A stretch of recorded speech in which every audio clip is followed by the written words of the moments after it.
नमस्ते बच्चों, आप सभी का स्वागत है। आज हम पाठ 13 को ही कंटिन्यू कर रहे हैं। इसमें आज हम पढ़ेंगे रासायनिक बंध। रासायनिक बंध जो है, हमने परमाणु का अंतर्भाग जो पाठ पढ़ा था उसमें हमने तत्वों के इलेक्ट्रॉनिक संरूपण देखे थे और तत्वों की संयोजकता क्या होती है, इलेक्ट्रॉनिक संरूपण कैसे किया जाता है, परमाणु क्रमांक, इसको जो है विभिन्न कक्षाओं में, परमाणु क्रमांक मतलब इलेक्ट्रॉनों की संख्या ही होती है, तो इलेक्ट्रॉनों को अलग अलग कक्षाओं में कैसे बांटना है। और फिर रासायनिक बंध बनाने के लिए निष्क्रिय गैसें जो होती हैं वो रासायनिक बंध नहीं बनाती है, क्योंकि इनका द्वित या अष्टक पूर्ण होता है। मतलब बाहरी कक्षा में 8 इलेक्ट्रॉन पूरे होंगे तो उसको क्या बोलते हैं, अष्टक पूर्ण होता है। इसलिए निष्क्रिय गैसें जो होती हैं वो रासायनिक प्रक्रिया में भी भाग नहीं लेती है और रासायनिक बंध भी नहीं बनाती है। लेकिन बाकी तत्व जो है अपना अष्टक या द्वित पूर्ण करने के लिए रासायनिक बंध बनाते हैं। अब ये किस तरह से रासायनिक बंध बनाते हैं? ये रासायनिक बंध दो प्रकार के, एक आयनिक बंध होता है, दूसरा सहसंयोजकीय बंध होता है। आयनिक बंध इलेक्ट्रॉनों के लेन देन से बनने वाला बंध आयनिक बंध होता है और सहसंयोजकीय बंध इलेक्ट्रॉनों की भागीदारी से बनने वाला बंध सहसंयोजकीय बंध होता है। हम अब देखेंगे आयनिक बंध कैसे बनता है और आयनिक यौगिक कैसे तैयार होते हैं। सबसे पहले बच्चों हम ये देखेंगे कि सोडियम क्लोराइड यौगिक कैसे तैयार होता है। इसके लिए हम सोडियम और क्लोरीन का इलेक्ट्रॉनिक संरूपण देखेंगे। यहाँ देखिए सोडियम है, सोडियम का परमाणु क्रमांक 11 है। इसको हम विभिन्न कक्षाओं में बांटेंगे। तो पहली कक्षा में अधिकतम 2 इलेक्ट्रॉन होते हैं, दूसरी कक्षा में अधिकतम 8 होते हैं। बचे कितने? 11 में से 2 और 8 हो गए, बचा 1, तो तीसरी कक्षा में 1 इलेक्ट्रॉन जाएगा। इस प्रकार सोडियम का इलेक्ट्रॉनिक संरूपण हुआ 2, 8, 1। मतलब बाहरी कक्षा में अर्थात संयोजकता कक्षा में संयोजकता इलेक्ट्रॉन कितने हैं? 1 है। क्लोरीन है, इसका परमाणु क्रमांक 17 होता है। इसको हमने विभिन्न कक्षाओं में बांटा। तो पहली कक्षा में 2, दूसरी में 8 और तीसरी कक्षा में बचे हुए 7। 2, 8, 7 इसका इलेक्ट्रॉनिक संरूपण हुआ। अब सोडियम की बाहरी कक्षा में 1 इलेक्ट्रॉन है। अगर इसको अष्टक पूर्ण करना है, मतलब बाहरी कक्षा में 8 इलेक्ट्रॉन पूर्ण करना है, तो ये 1 इलेक्ट्रॉन दे देगा, तो 8 हो जाएंगे। क्लोरीन को 8 इलेक्ट्रॉन पूर्ण करना है, तो या तो उसको 7 देने होंगे इलेक्ट्रॉन या 1 इलेक्ट्रॉन लेना होगा। तो 1 इलेक्ट्रॉन लेना आसान है, तो ये सोडियम से 1 इलेक्ट्रॉन ले लेता है और अपना अष्टक पूर्ण करता है। इस तरह से सोडियम क्लोराइड यौगिक तैयार होता है। यहाँ देखिए बच्चों, सोडियम परमाणु का चित्र दिखाया है, क्लोरीन का दिखाया है। सोडियम और क्लोरीन क्रिया करते हैं और सोडियम क्लोराइड का अणु तैयार होता है। सोडियम क्लोराइड मतलब क्या? नमक होता है। अब सोडियम का बाहरी कक्षा में, ये बीच में क्या है? नाभिक है। ये पहली कक्षा, फिर दूसरी कक्षा, तीसरी कक्षा। जो 2, 8, 1 इलेक्ट्रॉन है, पहली कक्षा में 2, दूसरी में 8 और तीसरी में 1 इलेक्ट्रॉन। इसी तरह से क्लोरीन में ये नाभिक है, पहली कक्षा, अंदर वाली कक्षा पहली कक्षा होती है, पहली कक्षा, फिर दूसरी कक्षा, तीसरी कक्षा, तीसरी कक्षा में 7 इलेक्ट्रॉन है। अब सोडियम का जो बाहरी कक्षा का इलेक्ट्रॉन है, बाहरी कक्षा को क्या बोलते हैं? संयोजकता कवच कहते हैं। संयोजकता कवच में 1 इलेक्ट्रॉन है और क्लोरीन की संयोजकता कवच में 7 इलेक्ट्रॉन है।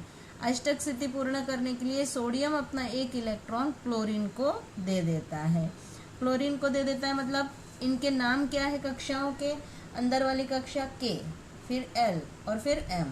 K, L, M कक्षा है। तो सोडियम का परमाणु जब उसके M कवच से 1 इलेक्ट्रॉन त्यागता है, तब उसकी L कक्षा बाह्यतम कक्षा हो जाती है।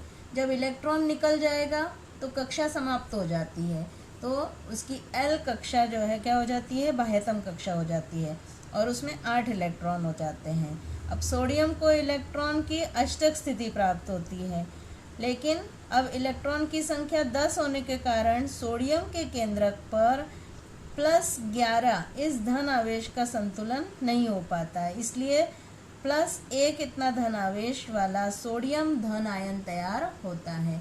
मतलब परमाणु के केंद्रक में जितने प्रोटॉन होते हैं उतने ही इलेक्ट्रॉन होते हैं। तो इलेक्ट्रॉन पर ऋण आवेश होता है और प्रोटॉन पर धन आवेश होता है। तो अंदर प्रोटॉन की संख्या तो कितनी रही, 11 ही, लेकिन इलेक्ट्रॉन की संख्या क्या हो गई, 1 कम हो गई, 10 ही रह गई। इसलिए क्या हुआ, धन आवेश बढ़ गया। इसलिए ये क्या तैयार हो गया, एक इलेक्ट्रॉन त्यागने पर ये सोडियम धन आयन बन गया। ठीक है। इसके बाद क्लोरीन पर जो है क्या हो गया, क्लोरीन अष्टक पूर्ण करने के लिए 1 इलेक्ट्रॉन ले लेता है, तो क्लोरीन पर 1 इलेक्ट्रॉन ज़्यादा हो गया, मतलब माइनस ऋण आवेश आ गया, 1 ऋण आवेश। तो ये Cl ऋण आयन तैयार हो गया और इसकी जो है M कक्षा ही बाह्यतम कक्षा रहेगी। अब सोडियम पर धन आवेश और क्लोरीन पर ऋण आवेश होता है।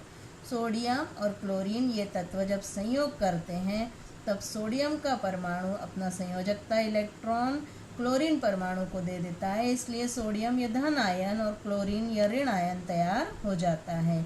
अब ये विजातीय आवेश हो जाते हैं। ये विजातीय आवेशों में स्थिर विद्युत आकर्षण बल होने के कारण ये विपरीत आवेशित आयन जो होते हैं एक दूसरे को आकर्षित करते हैं और आकर्षित करके इसके बीच जो रासायनिक बंध तैयार होता है। अब विपरीत आवेश वाले धन आयन और ऋण आयन के बीच स्थिर विद्युत आकर्षण बल के कारण ये जो निर्माण होने वाला रासायनिक बंध होता है वो आयनिक बंध या विद्युत संयोजकीय बंध कहलाता है।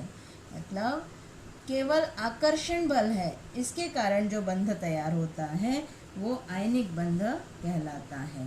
विद्युत स्थिर विद्युत आकर्षण बल के कारण निर्माण होने वाला रासायनिक बंध को आयनिक बंध कहते हैं और आयनिक बंध से निर्माण होने वाला यौगिक जो है आयनिक यौगिक कहलाता है। यहाँ पर देखिए बच्चों, यहाँ मैग्नीशियम क्लोराइड इस आयनिक यौगिक का निर्माण दिखाया गया है। ये मैग्नीशियम है, मैग्नीशियम में 12 परमाणु क्रमांक है, इलेक्ट्रॉन मतलब कितने हुए 12 और प्रोटॉन भी 12 है, तो 2 8 2 इलेक्ट्रॉनिक संरूपण। क्लोरीन है 17 2 8 7। मैग्नीशियम क्लोराइड का अणुसूत्र होता है MgCl2, मतलब 1 मैग्नीशियम और 2 क्लोरीन। कैसे यौगिक तैयार होते हैं, इसमें जो है यहाँ पर परमाणु का चित्र बनाया है। पहली कक्षा में 2, दूसरी में 8, तीसरी में 2 इलेक्ट्रॉन है और क्लोरीन का परमाणु ऐसे है 2 8 और 7, 2 8 और 7। फिर जो है अब मैग्नीशियम की बाहरी कक्षा में 2 इलेक्ट्रॉन है, अष्टक पूर्ण करने के लिए 2 इलेक्ट्रॉन देगा और एक क्लोरीन को 1 इलेक्ट्रॉन चाहिए 8 करने के लिए, दूसरे क्लोरीन को भी 1 इलेक्ट्रॉन चाहिए। तो मैग्नीशियम जो है 1 इलेक्ट्रॉन इस क्लोरीन को देगा, दूसरा इलेक्ट्रॉन इस क्लोरीन को देगा। तो मैग्नीशियम के पास कितने इलेक्ट्रॉन कम हो जाएंगे, 2, इसलिए मैग्नीशियम के ऊपर कितना आवेश आ जाएगा, +2 आवेश आ जाएगा।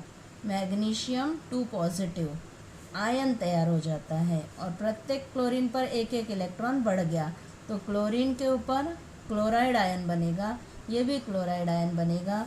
मैग्नीशियम और क्लोरीन के बीच स्थिर विद्युत आकर्षण बल के कारण ये आपस में जुड़कर MgCl2 तैयार होता है, सबका अष्टक पूर्ण हो जाता है और आयनिक बंध जो तैयार होता है जिससे आयनिक यौगिक तैयार होता है।